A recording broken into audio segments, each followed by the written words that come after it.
Ladies and gentlemen, welcome to the show. Today on Tallidus Plays, we continue our Timberborn playthrough. And if you recall from our previous episode, we have just finished our first Bad Tide. Having said that, let's go ahead and increase this floodgate back to its normal height. Again, we have let most of the bad water kind of flow through here. It's going to go back up to a full 1.0. We're going to drop these floodgates back down to the 0.65 that they're normally at. Right there. Right here as well. Also right here. Again, we're going to let a little bit of bad water flow through, but that's okay. It's all part of the plan. Just going to keep an eye out and make sure we're doing this all correct. That looks good. So yeah, we'll get a little bit of the bad stuff, but that's okay. I'm going to go ahead and speed up time to 2, just to let this all flow through. Again, you can see here this is barely having an impact. That's as bad as it's going to get. And it's already being kind of diluted with good water, so not too shabby overall. So yep, you can see we have a little bit of backflow here. This is of course from those floodgates getting kind of turned on and off. So that did create a little bit of backflow of water, but that's fine. Again, eventually we'll have a much better system to sort of handle all this. On that note, we actually do need to decrease one of these 0.65. Actually, I'm going to leave this at 1, so we use all that water back through the system there. And these we will leave at, what is the deal here, actually? Oh, I see, we haven't destroyed these blockages yet. Ah, okay, well, we'll just leave that as is, then, for now. That's not a big deal. Let's stay at 0.1 or 1.0, it doesn't matter. So 1, 1, so this is all basically blocked off for now. And you can see here, we do have a little bit of wash-through happening. This is because we're basically unleashing all that water flow through our colonies. So our beavers are experiencing a little bit of downwash. This should go away pretty quickly, hopefully less than half a day or so. We don't want things to be waterlogged. You can see that when they are waterlogged, they will start to die because they're flooded. And these will actually go pretty quickly if they stay waterlogged for very long. So we might have to do a better job in the future of sort of tampering down the flow of our new good water so as not to inundate our crops. But as quickly as I explained what was going on, it looks to be resolving itself. So nothing too bad there. We didn't lose a whole lot of crops. That's a-okay. Let's see. We have a lot of things in the works now. We've got a few new storage zones.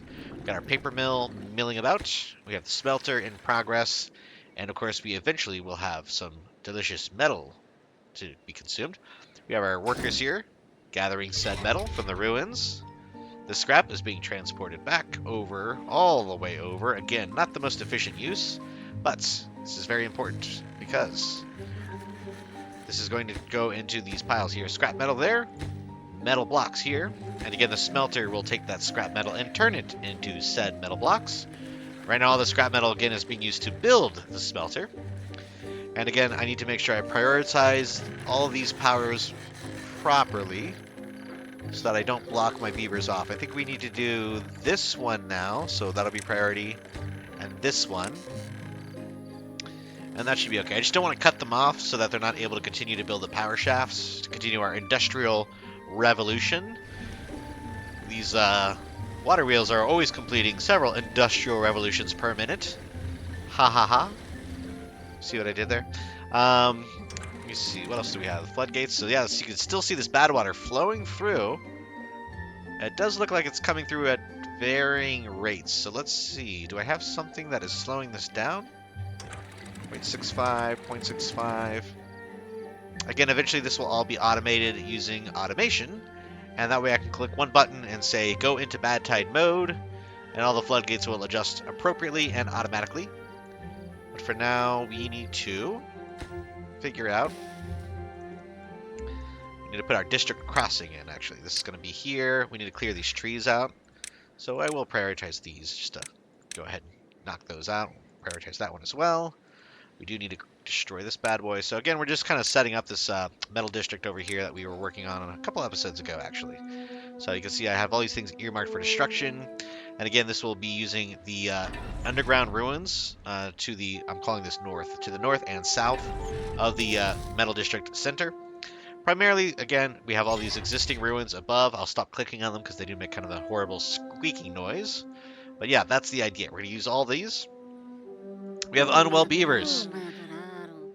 These beavers spent too much time in bad water, so we need to cure them. And how do we do that? Well, we need to figure out how to build bad water cures.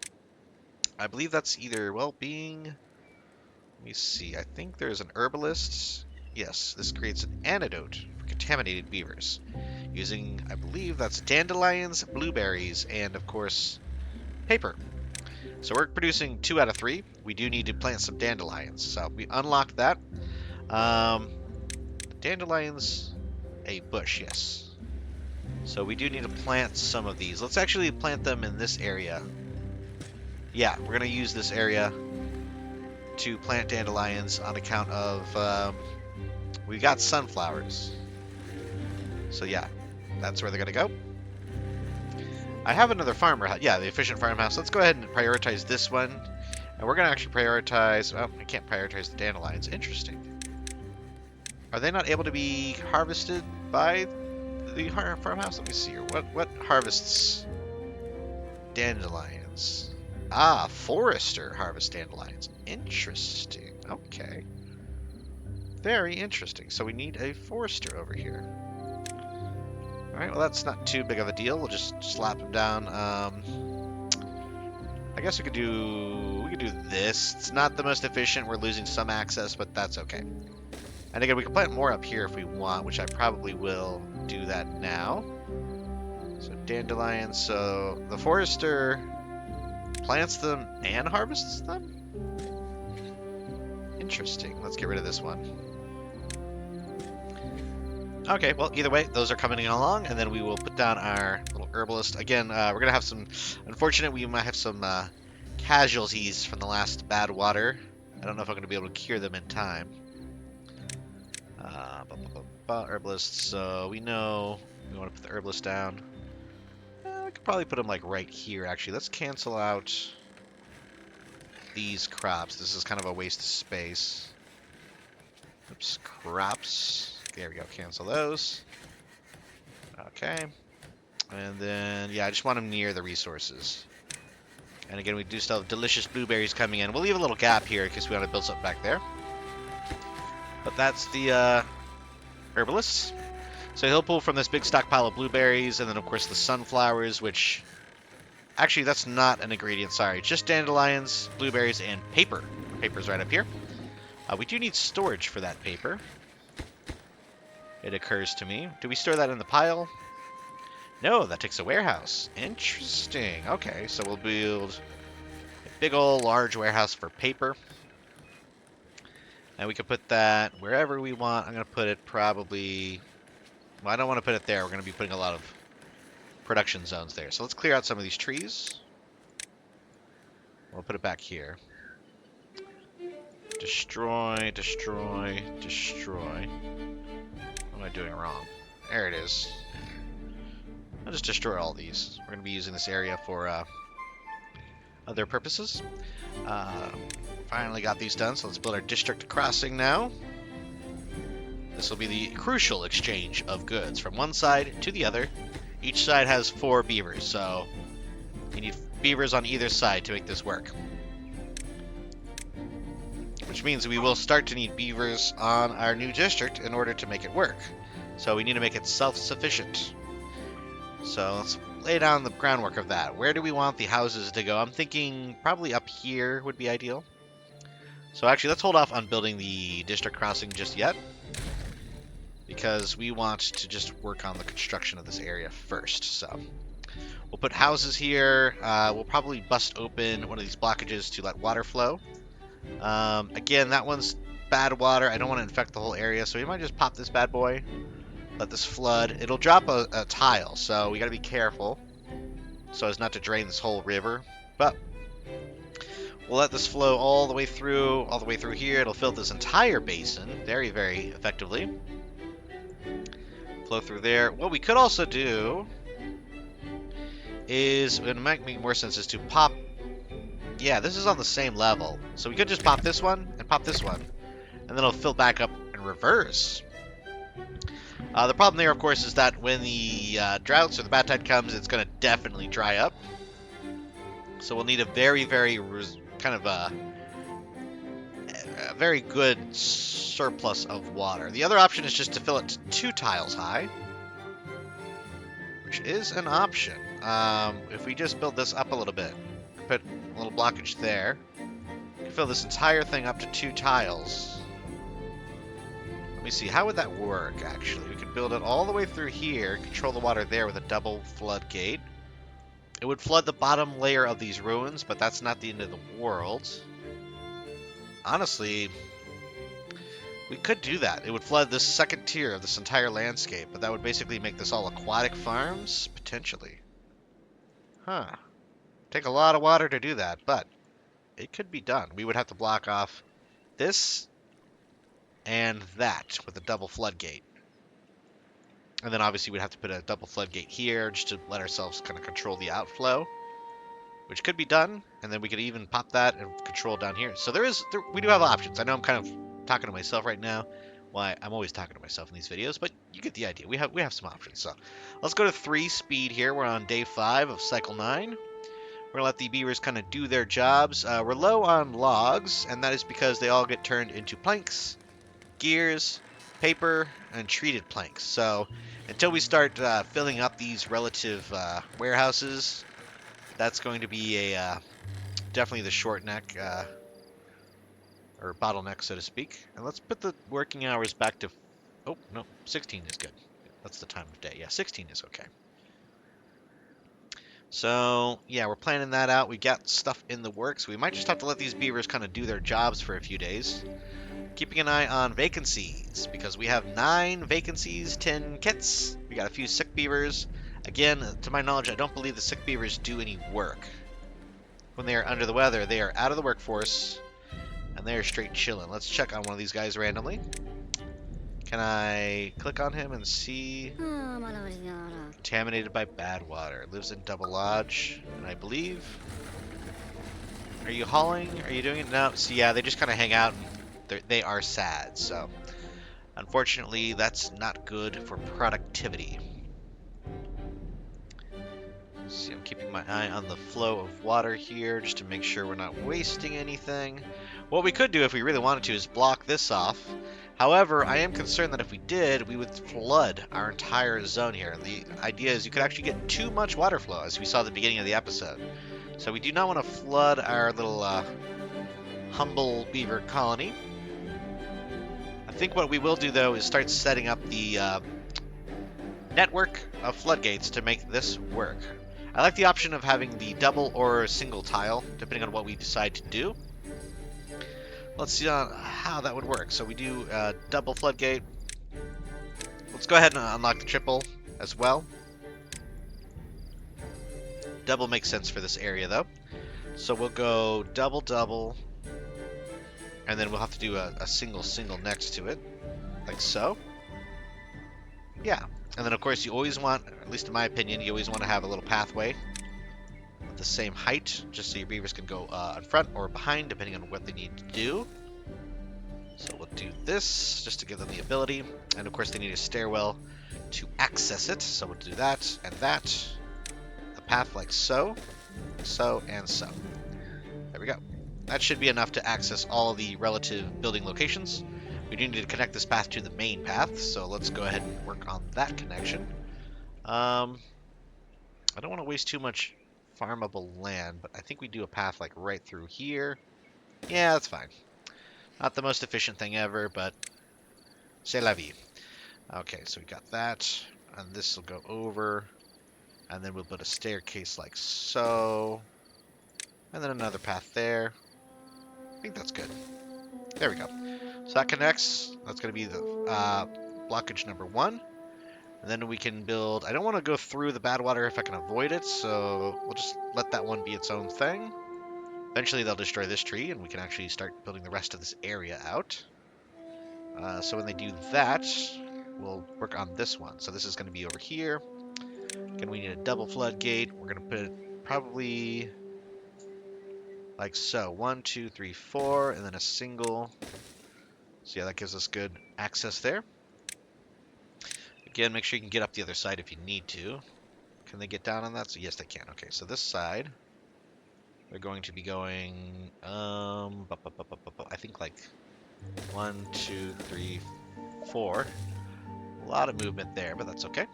And then I think the path needs to go at least 5 tiles up to where the construction is. In this case, it needs to go up to the stairwell, so they can build these upper parts. And again, I do want the path to go over the eventual flow of water. So we need a 2-tile high path. So this would be something like this, going across like that, and then there we go. This is a lot of future planning. This is definitely more than we need right now.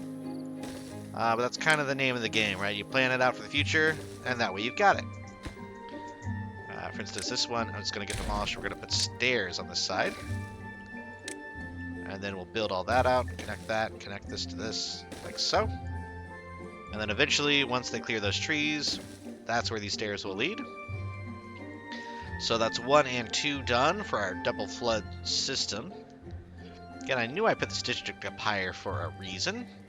Let's see, what else can we do? So if we know this is flooding everywhere and 2 tiles up, we need our last floodgate probably to be over here. Another 2 tile tall, and we will just go like so. Interesting, I can't put it underneath that one, so we need to actually make it... but we need it to cover that. So we need to do basically that, as far as I can tell. That should cover everything. There's a little bit of a suspicious diagonal there. So what I might just do is add a levee here, just as a permanent block of coverage. And that should function perfectly. So again, we will go... Well, we don't... Do we need to walk across this river? Suppose we do. Huh. Okay, well... Maybe we just build a path to that. Again, we're going to try to build most of this before we flood it. That's the idea. So we could just walk a path over. Although that's a lot of pathing to add. Why don't we just go behind? Like so. We go there. There. Then we go there. Across. And then over and over like so. And then down and over. Again, maybe not a permanent solution, but, you know, an option. Put a staircase here so they can get up to build this little levee. And, yeah. And we'll see. If I do decide to do a single tall, then I have that option. That's the beauty of the double tall. And here we go. This building needs a district center path in order to work, so we'll build a path right there. Power is ready to rock and roll. Smelter is ready to go. We got construction. We got storage. We are looking good, folks. And we're beginning day 11 of cycle 9. And there is a drought approaching in 3 days. So not a moment too soon. I'd love to get this big water tank built. I think we need metal blocks to do so. So let's make sure we have this absolutely prioritized. And let's absolutely prioritize this building. And you know what? We might want to build an additional smelter. Because we will need that metal really, really fast here to start coming in. How's our power network looking? Supply, demand. Okay, we're still doing okay as far as power. And let's hyper prioritize this building as well. Or the construction site.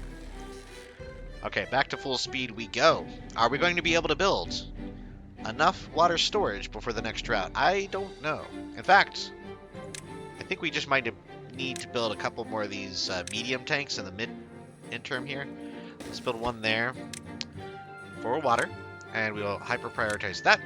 And let's build another one. Again, I don't want the beavers to have to run all over creation just to find some water. So it doesn't hurt to plop these down in the places where they might be useful. For instance, we could put one right here so that all these industrial sector beavers have a nice little place to grab some water. And we will prioritize that. And again, we'll prioritize these by haulers as well.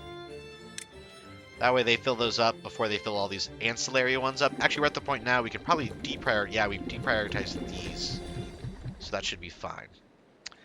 Again, we just want to build up some more storage. We've got 70 beavers, basically 80 beavers in total, 78 occupied beds. We're still pretty good. We've only got 3 open jobs. We got 6 kits or child beavers. It is probably a good time to build another lodge. We want to stay ahead of our worker requirements here.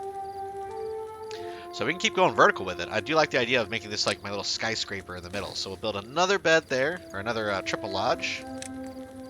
Now, the problem with going up too high vertically is that eventually the beavers will spend half their day simply getting downstairs. So we don't want that to be an issue. But it does look pretty cool in the short term. So we will do that. And then what we can do is... I might just connect it over. Let's see. We do path. Okay.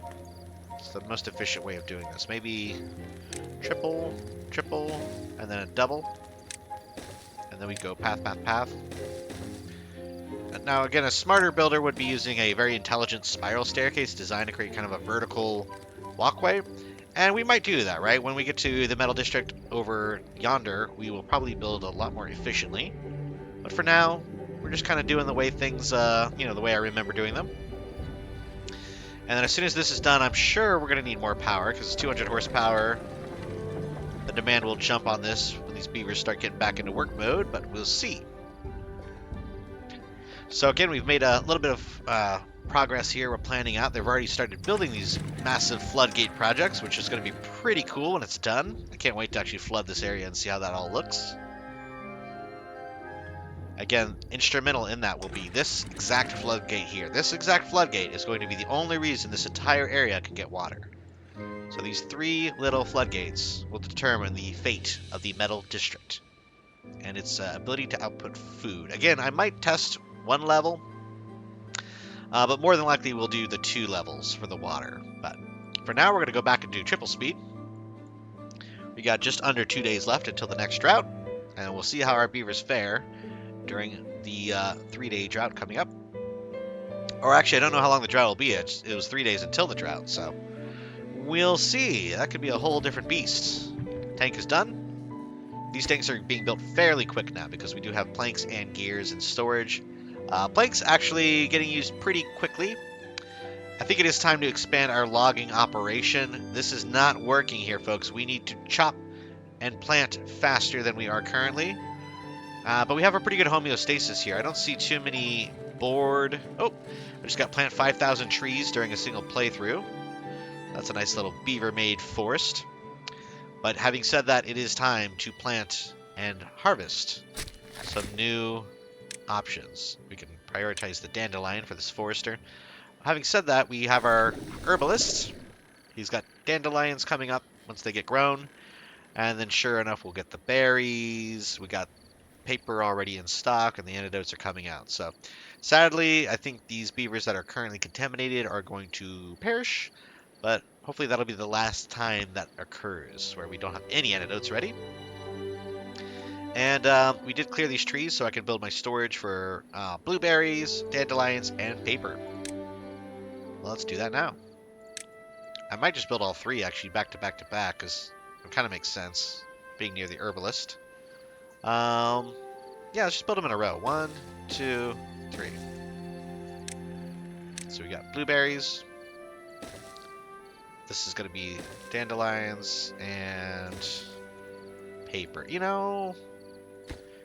Let's see. Actually, this can be paper. I don't know if the dandelions get stored in there, though. Let's see. Paper. Blueberries. I know this can hold berries. And then what is this? Paper. Or no, I already set paper. I need dandelions to be set. Dandelions. There we go. Paper, berries, dandelions. This all get funneled down to the herbalist. Now, I should have put him probably up there, but that's okay. He's down here just because, it was close. It made sense at the time. What I'm going to do is build another storage for all the extra antidotes, but we're going to build a small storage near the lodges for antidotes as well. We'll prioritize that one by the haulers. The idea being antidotes will be ready at hand for any beavers who need them at the end of a hard day's work when they got contaminated. Now, is antidote a product or a liquid? Let's see. Aha! Antidotes. It is a liquid. Just kidding, we don't need this particular warehouse. We need another tank. So we're going to build, yeah, a little medium tank over in the lodge area. Explicitly earmarked for antidotes. And you know what? To save space, we're going to put it on top of some of these lodge houses. So I don't want to put it on the ground. So that will be antidotes. Beautiful. So that'll be where they store those.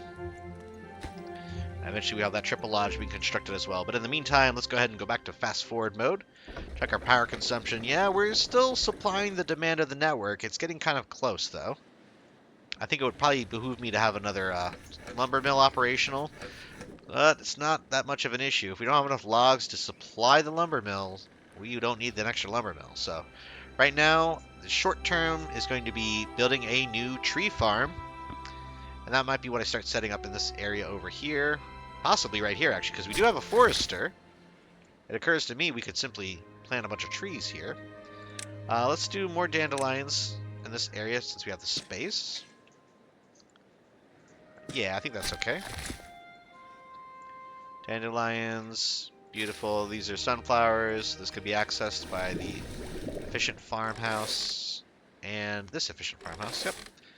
Okay, so that's all well and good. How far? This goes out over here. So this guy is focused on the dandelions, but we do need a secondary one that can probably do either one of these. So I think we need to build another staircase right about there. Let's go and knock out... Can we cut these trees? Are these cuttable? It's dead oak. I think we just get rid of these. Are we able to cut them? Cutting would be smarter because we do need the logs, and we can take a little bit of time here. So let's mark these for tree cut, and then we will put just one little lumberjack down here and have them start knocking these, because oak is worth some good wood. I forgot where my lumberjack flag is. Wood. Lumberjack. Yeah, we'll just put them right next to this. Yeah, that should be fine. We will prioritize the construction site and the workplace, and that way this will be built very quickly, and we can start harvesting this oak. Again, it should still, you know, it's dead, but I think it should still grant us a little bit of wood, which is never a bad idea. And sure enough, we need to pause for a second because it is time to conserve water. So, I'm going to create a little bit of a backflow here. How do we do that? We need to block off all of our water supplies. Well, you know, I guess there's really not much to be done. We could, oh, yeah, let's block this. So we go here, we'll adjust this floodgate to 1. This one will go up to 1 as well. So we're going to try to capture as much as... I probably should have done this earlier because we're like 2 seconds away from drought. So that's a little egg on my face. But the idea is we want this entire basin to back up. Is this... Yeah, it's 1, 1, 1. So these 3 floodgates are going to start backing up all the water in the main gathering basin here. So we'll start to see this kind of overload a little bit. And then the idea is we'll leave this one at 1 throughout the drought. And then we'll only drop 1 of these to start allowing some water to seep through. So this is going to go back down to like a 0.85, we'll say. And the idea is that whenever we need that water, we should have built up a little bit more, but that's okay. You can see it kind of is pushing up. That's still the water flow from the day before. So you can see it. We're going to fast speed up a little bit. Yeah, you can see it kind of just now starting to go down again. It's kind of oscillating, if you will. But yeah, that water is going to keep dropping all the way down. Look at this. Our water pipes have been draining. Let's go. We need the showers to stop. So we're going to put these back on the depth limiters. Basically, if you turn that to 0, can't waste any more water. Yeah, we're trying to keep as much water in the system as possible. And yes, this is a long drought, folks. We have a 7-day drought ahead of us. We might be in a little bit of trouble because we were not able to fill these extra water barrels up all the way. So it's anybody's guess as to how we'll survive. We have a lot of food. I'm not really worried about food. Water is the bigger concern here. We might have some thirsty beavers. So yeah, we'll leave this on speed 3 and just kind of make adjustments as we go. I don't know if there's a lot to be done with this floodgate, though, because I think the water's dropping equally on either side. Let's see, if we drop it to 0.7, does that do anything for us? Not really. Yeah, even 0.65. We can get a little bit, you see here? Just a little bit is flowing through with the 0.65. So we did kind of catch, I don't know, maybe a couple inches of water there. And for the future, when I see a drought approaching, I will probably raise these a little bit earlier, maybe like a day in advance to start creating a bit of a backflow. And eventually we will engineer an entire reservoir. But to do that, we need to build a lot of levees to create like a gravity reservoir. We could basically put a little dam across this area and maybe even across this whole area. Basically holding back a large reservoir of water that we can sort of manually control our access. That way we don't have these situations where the entire area goes kind of dry. But you can see here our guy is hard at work, chomping down these oaks and getting us some awesome wood. So we're getting a little bit of log relief there. Okay, day 1 into the drought. I'm going to keep an eye on our daily usage of water just to see how we're looking at basically we're going to call this 80 beavers in the colony so far. See all these issues. We have an unconnected building. We have building unstaffed, which is understandable. This one, not as much. We need to prioritize that because we do want a beaver always creating remedies. Actually, let's super prioritize that one. These ones we'll put back on slightly prioritized. And let's see, what else do we have? Construction lacks materials. All these constructions, for the most part, are going to be metal blocks. Some of these are planks, but that's just because they get used really quickly. We got an injured beaver. Oh, no. How did he get injured? Aye, aye, aye. Is there a medical bed open for him? Okay.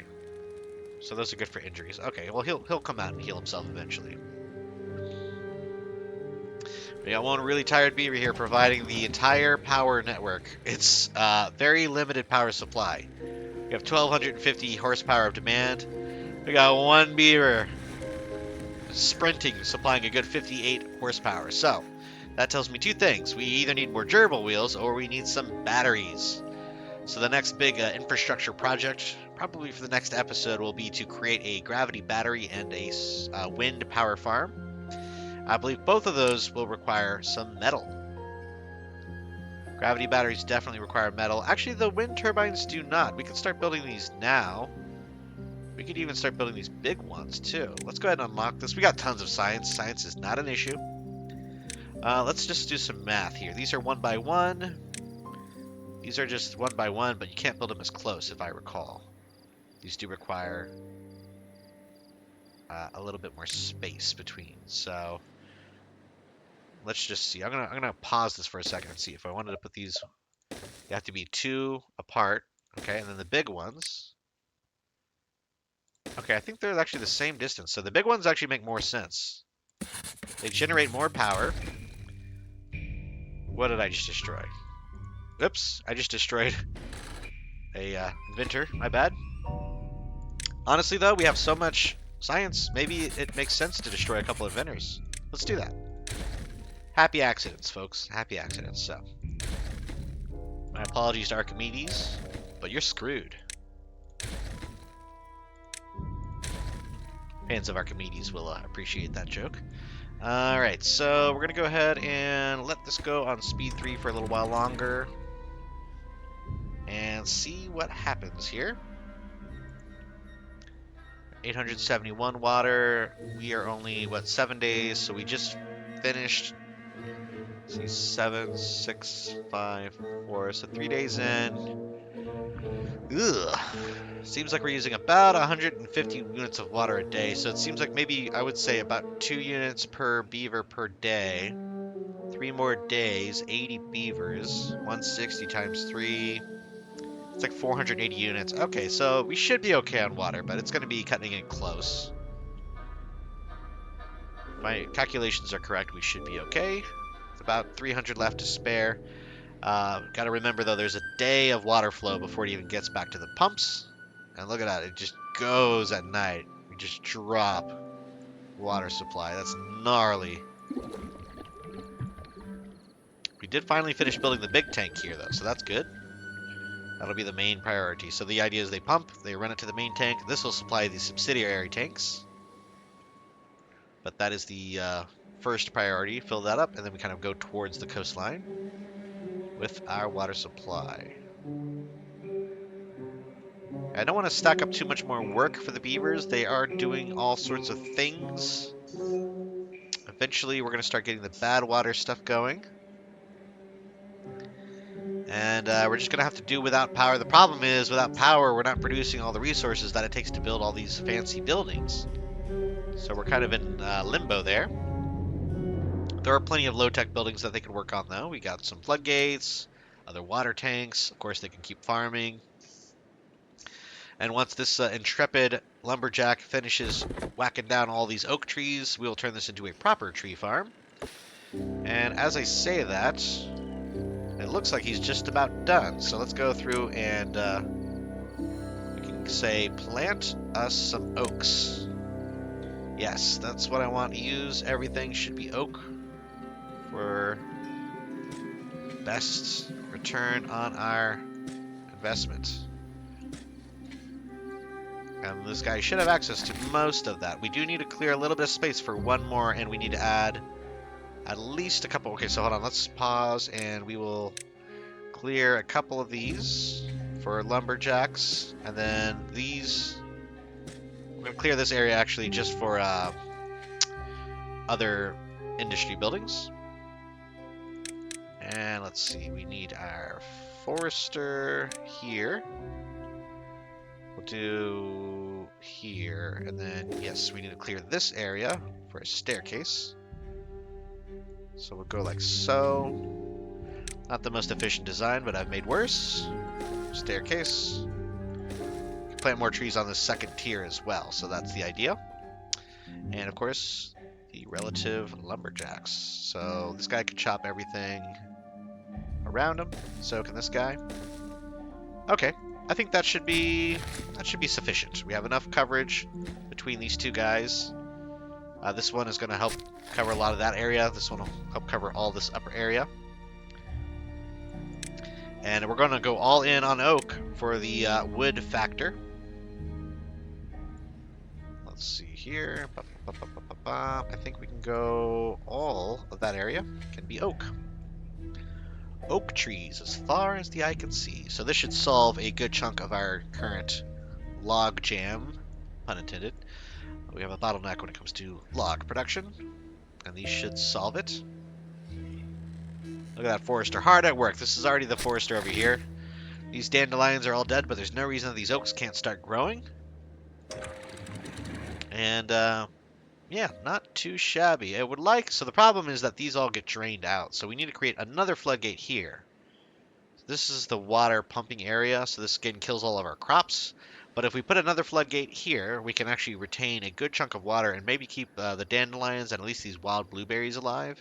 So we get a little bit of extra crop supplement. And eventually we'll have to figure out a way to create a large enough basin so where this is just controllable in the future. We can control our own water levels. But having said that, yep, sure is rain. We got 1 day left. We got 390. So again, I think we're going to be okay on our water. Let's put in this floodgate here. So we need a single floodgate that goes across this area to block in the rest of that. So we'll put it... I want to put it as far down as possible, save as much water. So we'll put it right there. And let's path over to it. I think what we'll do is just build a path like here. And then down, around, like so. We can kill a couple of these trees, that's okay. Or actually, we don't even have to kill those trees. So let's just do that. And then we can path down to the floodgates. Yeah, this is more of just a little expansion product, so it doesn't have to be that fancy. Just enough to get the beavers over there. But luckily, I think that is going to do it for this drought. We have survived by the skin of our buck teeth, because because we are just almost out of water. You can see here as night falls, all this water will drop as everybody gets their midnight sip. And hopefully we have just enough for the next day. Again, I'm assuming about 2 per beaver per day. This is roughly 160 units of water. But that is the end of the drought for Cycle 9 and the beginning of Cycle 10. And I think that's a good place as any to end this episode. If you've made it this far, please feel free to like and subscribe. And until next time, this has been Tallidus Plays.